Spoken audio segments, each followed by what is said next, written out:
amigues, amics, pares i mares, nens i nenes, mestres i aprenents, colzes i genolls, ungles i cabells, sencenques i sencencs, totes i tots. Primer de tot, voldria felicitar la Federació pels seus 25 anys. Quan ens van convidar a fer el pregó, el primer que se'm va venir al cap fou la imatge de la placeta, aquell espai obert.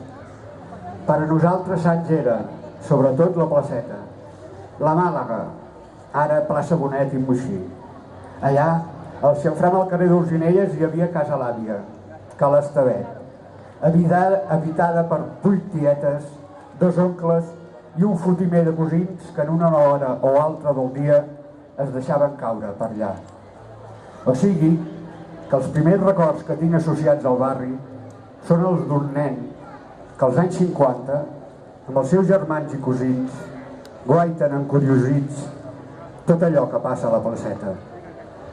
Homes amb carretons, tricicles, carros de cavalls amb unes enormes barres de gel regalimant, els primers biscúters, els mocadors de fer farcells, les paperines de cigrons, botigueres que reguen i escombren el seu trosset de vorera.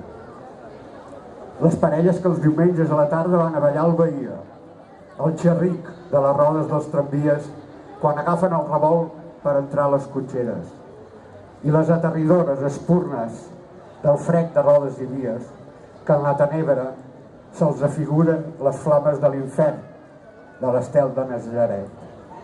Al bell mig de la placeta hi havia un gran fanal amb un llum central més alt i 4 braços amb un fanal cadascun. Al capvespre, a l'hora foscant, passava el fanaler que amb gran destresa feia anar un pal llarg amb una flama a l'extrem, amb el qual obria les 5 portetes dels 5 fanals i introduïa el foc per fer-hi la llum. Era un moment màgic. Després de sopar, m'agradava molt veure com els grans treien les cadires a fora i asseguts a la vorera prenien la fresca, tot fent-la petar. A terra hi havia pinyols de síndria. Prenien la fresca tot fent-la petar, deixant passar lentament el temps en interminables i sovint enceses converses mentre nosaltres, els més petits, jugàvem a la placeta. Ara això ja no es fa, però aquests dies de festa major es recupera el carrer i la gent pot tornar a treure les cadires a fora. Es recupera el carrer i aquell esperit de barri de la nostra infantesa. Dies on hi tornen a lluir espurnes de vida en comú, on es nuen alguns vincles sincers entre els seus habitants, algunes solidaritats no estatals.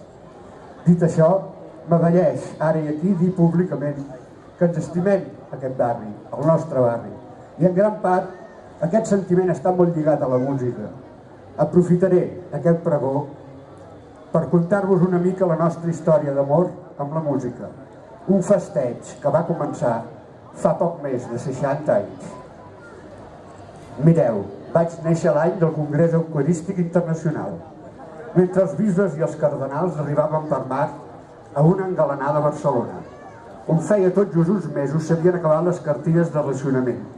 Uns anys d'escassetat, quan la llet es rebaixava amb aigua per tal d'allargar-la, els moniatos substituïen les patates i les eixides, com la que hi havia a Casa l'Àvia, es convertien en improvisades, minúscules masies amb conills, coloms i gallines per a compensar la migradesa d'ous i de carn. Però quan cada vespre, potser escoltant el consultori d'Helena Francis o el diari Hablado de Radio Nacional, la mare ens posava un plat calent a taula, aquell gest representava la resistència, el cercle de fam que Franco ens havia imposat. Ens posava un plat calent a taula i aleshores menjàvem i parlàvem en català. I ella ens cantava, sempre ens cantava, i sempre ho feia en català, tot guanyant una altra batalla a l'invasor. Diuen que els poetes ens salvaren els mots, els poetes després, les mares primer. O sigui, que la nostra història d'amor amb la música comença amb les cançons de la mare, però també amb les de l'àvia i les tietes, que en una època fosca, una època grisa, una època dura, quan s'havien de passar el dia cosint o fent anar l'overlock per obtenir algun ingrés complementari, elles cantaven, també sempre cantaven. A més, eren de l'Orfeó de Sants i a les festes familiars improvisaven uns concerts corals de molta volada. Durant la dècada dels 60 van néixer els 16 jutges. La Núria Feliu i l'Àngel Casas van fer un recital a l'entenimat de la Palceta. El nostre oncle Esteve, acompanyant-se només d'un timbal, va cantar uns quants espirituals negres. Nosaltres, aleshores, fèiem d'escolanets i de sortir a l'altar a ajudar a missa em van començar a dir, impacients, sortir a l'escenari. Aquelles criatures s'hi van passar un munt d'hores, badant i jugant a la Palceta. Jugaven tots junts i jugàvem sempre i molt. Jugaven amb una confiada seriositat. Entraven al món, descobrien el món i el món no els feia por. Estaven disposats a ocupar el seu espai en el món dels adults, el seu lloc sota el sol. Després, quan van començar a tocar, crec que a poc i sense adonar-se'n, van traslladar el pati de jocs a l'escenari. En la seva lluita per trobar un lloc entre la infantesa i fer-se gran, van trobar la clau. El més petit encara anava amb pantalons curts quan van muntar aquell primer conjunt. Per a uns nois formats en l'ordre convencional d'un col·legi religiós, passar de la disciplina de l'escola tocant un grup fou una manera relativament esplendorosa de créixer. Guitarres elèctriques, bateria i rebombori, molt de rebombori. Uns altres valors, una altra estètica, un altre compromís. La il·lusió de fondre's en una banda dins la qual l'escola no hi comptés per a res. Aquest era el principal atractiu de fer un conjunt. La il·lusió d'una nova identitat, tot per oblidar el sentiment d'estranyesa absoluta de l'univers escolar i fugir d'aquelles mirades adultes de menyspreu. Oposar un sentiment de comunitat a la solitud perpètua, un territori, a la gàbia aquella. L'any 1974, l'equip del Barça va guanyar l'única lliga des de l'any 1960. Una lliga en 14 anys. Us ho imagineu?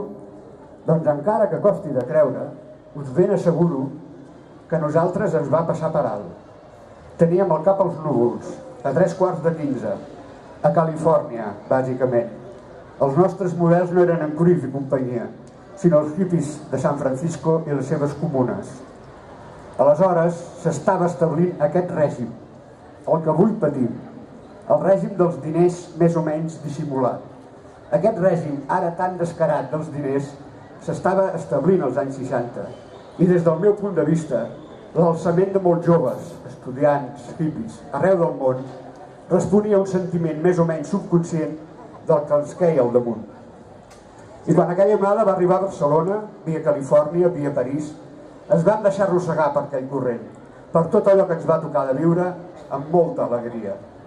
Em van pagar el preu d'haver de viure als marges i tot això, però aquests entrebancs no eren res en comparació amb aquella alegria.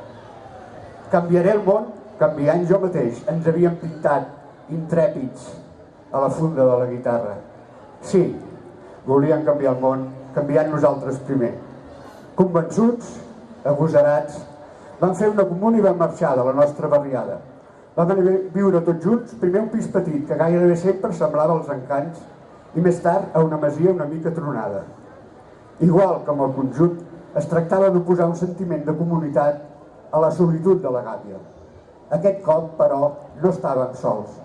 Tot això ho compartíem amb les noies. Intuïcions, revelacions i grans descobriments. Bones vibracions, passions i enamoraments. Tota la vida era una il·lusió. I parlàvem hores i hores. I era com si tinguéssim en comú, no ho sé, tot un món. Volíem crear unes estructures experimentals a fi d'estar més preparats a l'hora d'incorporar-nos a una nova societat que, ingènuament, albirava a l'horitzó. Un món on les comunes es multiplicarien fins a l'infinit. Santa innocència. A la lluna de València ja la pujarem dret a la paret. Joventut, patou! No saben per quins mars naveguen. Però ens hi vam mantenir fidels, perquè una comuna és el que passa quan uns éssers es troben, s'entenen i decideixen caminar plegats. És un d'aquells moments en què poder dir nosaltres es converteix en tot un esdeveniment. I no solament continuem recordant-ho històricament, sinó que també ho vivim, intentant conservar aquella actitud com a record viu, amb les mateixes ganes de treballar per un món diferent. I ara, més que mai, ens cal poder tornar a dir nosaltres. Nosaltres no som del seu món, en volem un altre, i el volem